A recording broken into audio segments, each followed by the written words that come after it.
Well, students, now we will study about the contributions of the Delhi Sultans.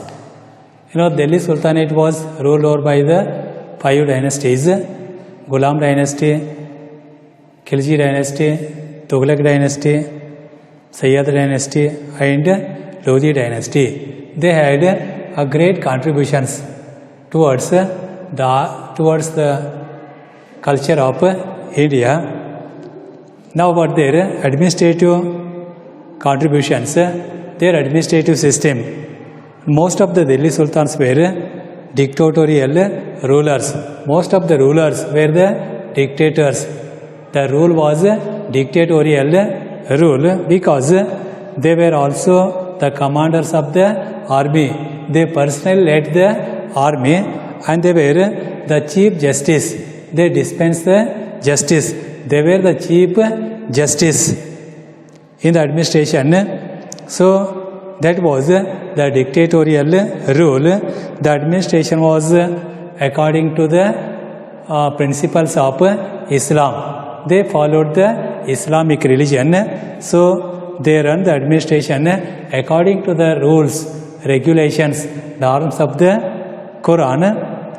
And Sardars, Amirs and Ulemas had influence over the administration. They had in the high position. The central government had departments like Department of Defense Department, Foreign Affairs Department, Postal Department, Charity and Endowment are the departments in the administration. These departments were headed by the ministers and officers. In all these departments were headed by the ministers and the officers. The kingdom was divided into many provinces.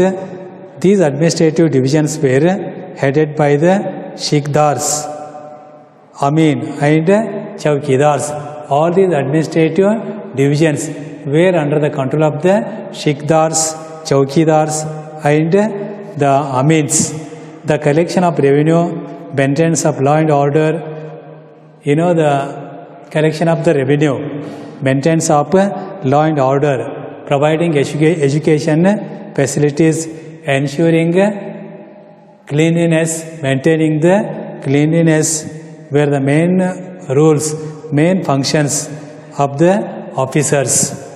Means officers, they collect the taxes and they maintain law and order, they provide education facilities and they also maintain the cleanliness in the state was the main functions of the officers.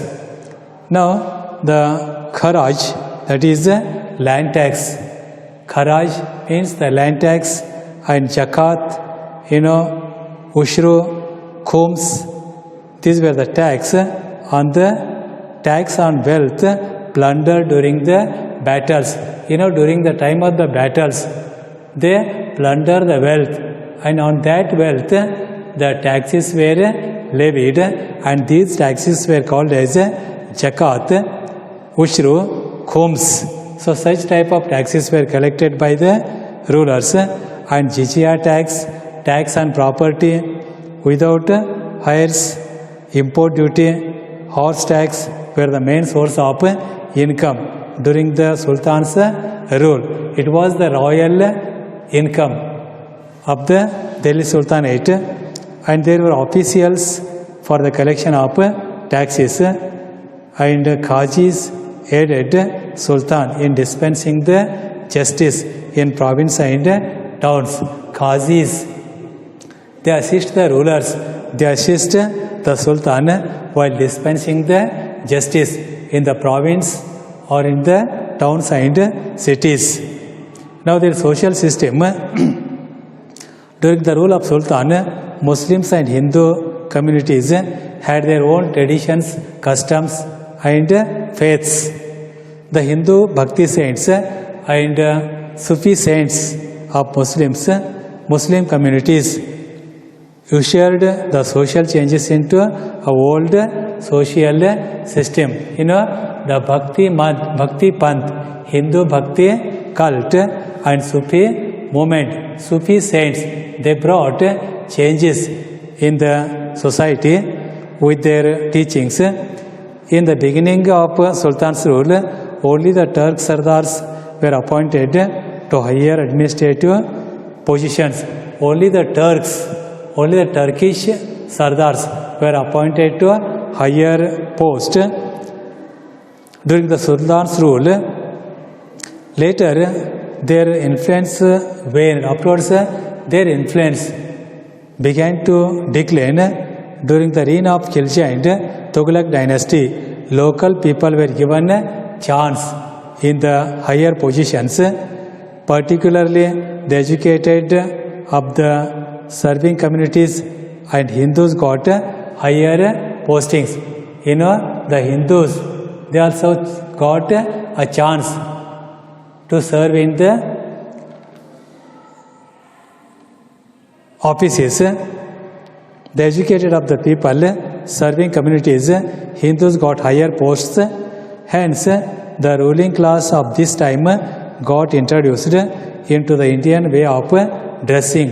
The ruling class, they got introduced into Indian way of dress, Indian way of beverages, way of food habits, music, cultural aspects also. So, they learned the Indian style of all these were introduced in the Sultan's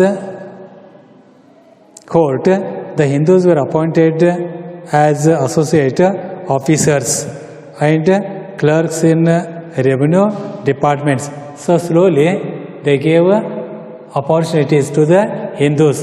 The Hindus were appointed in the revenue departments, and Hindus were also appointed as a associate officers.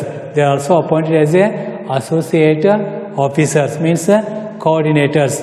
Like coordinators, Hindus were appointed and to collect the taxes. That clerks, Hindu clerks were appointed in the revenue department. Like the Hindus were given a chance in the higher positions. And that time, slavery was also in practice. War prisoners were named as slaves. There were many women slaves in palaces. The status of women was not good. Parda system and child marriage were in practice. Women from higher classes, social class, participated in the fine arts. In the fine art, only higher class women had opportunity, and the rural women participated in agriculture and household activities. So, the higher class women had a lot of influence, had opportunity in taking part in the fine arts, and the rural women only participate in the agricultural activities and household activities. Now, economic condition, economic situation, Sultan brought major changes in the area of agriculture, because they constructed all the sultans from slave dynasty to Lodi dynasty. They gave encouragement for the development of agriculture, because they constructed canals for the benefit of the farmers. So they brought changes in the field of agriculture. The old system of tax fixation and revenue collection was changed. The old system of taxation and revenue collection was changed. Mandatory payment of tax by the both rich and poor farmers was the main feature of the revenue policy. The main feature of the revenue policy, it was mandatory. It was compulsory to pay the tax both by the rich farmers and the poor farmer. It was the uniform taxation system followed by the sultans. Now there was a good means of transport and communication system during the Delhi Sultans. Roads were built all across from Gujarat to Bengal. From Gujarat to Bengal, they constructed a good means of transportation system. The foreign merchants visited all the small and big markets, which helped the craftsmen because they purchased the items of the craftsmen. The Indian crafts entered the European markets. So because of this Indian crafts, they entered the European markets. The sultans and the prominent businessmen were running factories. Only the sultans and the businessmen, they run the factories of gold, silver ornaments and silk looms. So only the businessmen and the sultans, they run the industries or the factories which prepare the gold ornaments, silver ornaments, and they also manufacture the silk looms. Now their contribution towards the literature, many foreign writers, authors, historians were in the court of Sultan. They were all given patronage by the Delhi Sultanates. Their writings were in Persian and Arabic language. The famous scholars named Al-Biruni was in the court of Muhammad Ghori. He was a philosopher, mathematician and also a great writer. He wrote a book called Kitabul Hind. You know, Al-Biruni wrote a book called Kitabul Hind, which gave details about social, economic, political, religious aspects of India. So that Kitabul Hind, it was written by the Al-Biruni. It express about the social condition, political condition, economic condition, religious condition of India of that time. And Hasan Nizami wrote Tajul Masir. Hasan Nizami, who wrote Tajul Masir, and Minajus Siraj, he wrote Tabakal-e Nasiri. It was written by the Minajus Siraj. And Amir Khushru wrote 6 books and provided detail about Hindu and Muslim culture. You know, Amir Khushru, he also wrote 6 books and that provided detailed study about the Hindu-Muslim culture. So he is called as Indian parrot. Amir Khushru is known as Indian parrot because of his a great literary work which gave explanation about the Hindu-Muslim culture. And Jainuddin Barani wrote Tariq-e Firozshani, and Firoz Tughlaq wrote Futuhat-e Firoza Shahi. It was a book written by the Firoz Shah Tughlaq, who was the last ruler of the Tughlaq dynasty. He wrote a book called Futuhat-e Firoz Shahi. Now their contribution towards the art and architecture, Delhi Sultan introduced a new style of architecture that is known as Indo-Islamic architecture or Indo-Saracenic architecture. Here the main features of the Indo-Islamic architecture are arcs, domes and minarets.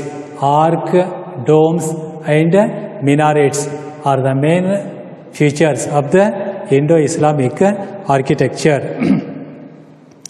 Delhi Sultans built forts, mosques, palaces, public buildings, madrasas and dharmashalas. And you know, Qutub Minar, Quwwatul Islam Mosque Alai Darwaja, Juwait Khana Mosque are the few examples of the Indo-Islamic style. These are the some examples of the Indo-Islamic art and architecture. You know, which are these? That Qutub Minar, it is in the Indo-Islamic art and architecture. And Quwwatul Islam Mosque, Alai Darwaja, Juwait Khana Mosque, these are the examples of Indo-Islamic style. It is about the contributions of the Delhi Sultans towards administrative system, social system, economic system, literature, art and architecture. With this, the second chapter, that medieval India and political transactions, came to an end. And now you have to write the question answer, that is exercise question answer, in our fair book and complete it as soon as possible. Thank you, students.